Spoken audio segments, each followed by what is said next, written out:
नाम केएल राहुल, काम मुश्किल हालात में डट जाना और टीम को मैच जिताकर वापस आना। ईडन गार्डन कोलकाता में जब दूसरा वनडे के दौरान श्रीलंका ने भारत के सामने 216 रनों का टारगेट रखा तो लगा कि मुकाबला चुटकियों में खत्म हो जाएगा, पर हुआ इसका बिल्कुल उलट। जिस रोहित शर्मा और ईडन गार्डन की मोहब्बत विश्व प्रसिद्ध है, वह 5वें ओवर की अंतिम गेंद पर विकेटकीपर को कैच थमाकर लौट गए। शुभमन गिल के पास चमकने का मौका था, लेकिन वह शॉर्ट मिड विकेट पर कैच देकर वापस लौट गए। रोहित ने रन बनाए 17 और गिल ने 21। जब 41 के स्कोर पर दोनों सलामी बल्लेबाज जा चुके थे, तब विराट कोहली से झोली भर उम्मीदें थीं। पर जैसे ही लेरू कुमारा ने 10वें ओवर की तीसरी गेंद की और विराट कोहली बोल्ड हो गए, तो डर सा लगने लगा था। दूसरे छोर पर श्रेयस अय्यर जरूर बाउंड्री लगा रहे थे, लेकिन आज राहुल के कंधों पर बहुत बड़ी जिम्मेदारी थी।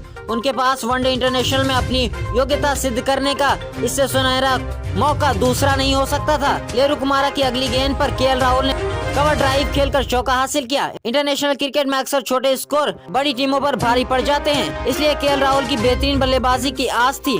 उम्मीद तो श्रेयस अय्यर से भी थी, लेकिन वह रंजीता के 15 ओवर की दूसरी गेंद यॉर्कर मिस कर गए। 86 के स्कोर पर जब भारत को चौथा झटका लगा, तब हार्दिक पांड्या को मैदान के भीतर कदम रखना पड़ा।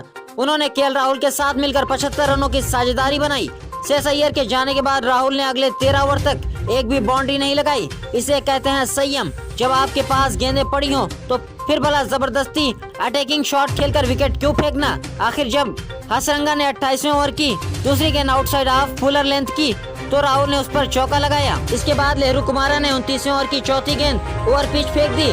हाई एल्बो से लॉफ्टेड कवर ड्राइव, गोली की रफ्तार से गेंद बाउंड्री लाइन सीमा रेखा के बाहर चली गई। जब लगा कि दोनों खिलाड़ी मिलकर भारत को आसानी से मंजिल तक पहुंचा देंगे, हार्दिक पांड्या करुणारत्ने के खिलाफ आक्रामक कवर ड्राइव खेलने के चक्कर में आउट हो गए। उन्होंने 53 गेंदों पर 36 रन बनाए। 161 पर भारत को 5वां झटका लगा और अब जीत के लिए 55 रन बाकी थे। यहाँ से अक्षर पटेल ने बड़े शॉट खेलने का काम किया, हालांकि वह 21 गेंदों पर 21 रन बनाकर लौट गए। राहुल ने 41वें ओवर की दूसरी गेंद पर रंजीता के खिलाफ सिंगल लेकर अर्धशतक पूरा किया। 93 गेंदों पर यह अर्धशतक आया, लेकिन यह अर्धशतक भारत के लिए जीत का एकमात्र उम्मीद था। फिर 43वें ओवर की दूसरी गेंद पर रंजीता के खिलाफ फ्लिक शॉट खेलकर राहुल ने चौका हासिल किया। चौथी गेंद पर राहुल ने बल्ले से फाइन लेग की दिशा में चौका लगाया। ओवर की अंतिम गेंद पर राहुल ने पुल शॉट खेलने का प्रयास किया और गेंद टॉप एज के जरिए विकेट कीपर के ऊपर से सीमा रेखा के बाहर चली गई। 43वें ओवर में केएल राहुल ने 3 चौके लगाए। वह जानते थे कि अब टीम जीत की दहलीज पर पहुंच चुकी है, ऐसे में जोखिम शॉट खेला जा सकता है। 103 गेंदों पर 68 की स्ट्राइक रेट से 6 चौकी की बदौलत 64 रन। मुश्किल परिस्थितियों में केएल राहुल की यह असाधारण पारी लंबे समय तक याद रखी जाएगी, उन्हें बड़े मुकाबले में बड़ा खिलाड़ी बनाएगी।